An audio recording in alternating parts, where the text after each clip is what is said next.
Warap mga guys, maglalaro na naman tayo ng rank match. Solo RG na muna tayo kasi walang gustong sumama sa atin. Bona kasi. Your team is banning.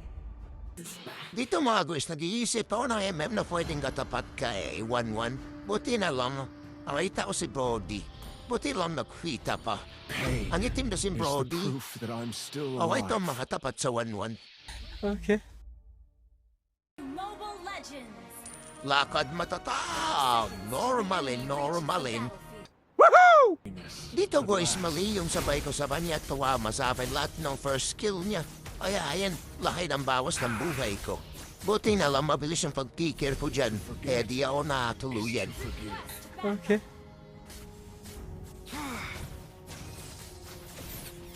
Napaka-importante talaga ng minimap mga guys. Dapat tignan nyo yan lagi. Katulad neto.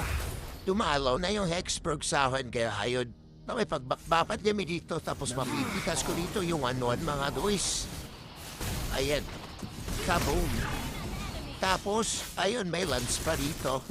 Akala ko mapapatay ako neto pero napatay pa siya. Siya pa yung napatay dito. Lumalim kasi. Ayan, badam. Tapos ito pumasok pa. Double kill. Finally!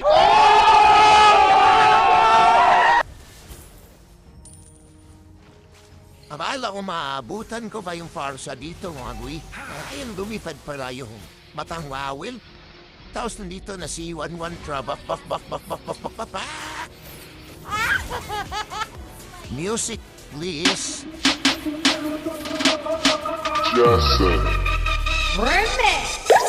Wangin ang malabot at paloko umangat. Sinubukang alisin lahat ng mga pabigat. Sabay sa pagkangataas na akong lumilipad. At iniwasan ng mali kasi may tama na asal. O mahina pero ba't ka nang ihina? Di na makatayo kasi kinain ang sistema. Yung mundo tulala na agad na pilit tema. Para sa lahat yung nabuo ko na eksena. Kung mabigat na aking mga pinapasan, ilan na para bang pakiramdam ko ngayon ay bigla na lang gumagaan. Tinatangay na ng hangin kapag nagdala ka na para bang nalulutang. At yung pangalan na bumamangap na lang at dapat ko wala dun sa buwan. Sabi ng barkada ko na gusto niya daw tumigil. Sinabihan ko na pari dun na lang sa may dilim. Hanggat maaga pa habang wala na rin nakatingin. Umibak hanggang kami ay maaning. Mahiwagang kulay na sumilip sa ibang planeta na binitbit. Kulay sulat, berde ang paligid. Pwede ang maingay o kahit tahimik. Maiwagang kulay na sumilip sa ibang planeta na binitbit. Kulay sulat, berde ang paligid. Pwede ang maingay o kahit tahimik. Tawagin mo ng mga ibon pa pa. Pagtipunin mga kosas, sindihan na rin ang bomba pa sa bugin ng mata. Puputi gawin bula sa palapakan magdala. Hindi ka pwede sa amin lalo kung hindi ka kilala. Isit ko ka lang gagawin hanggang sa tayo makaraos. Mga peke na kaibigan di kasama sa pagkilos. Lalong itagalingan hindi lang sumabay sa agos sa mga galaw. Hindi na ko nagpapadalos lalong mapraning.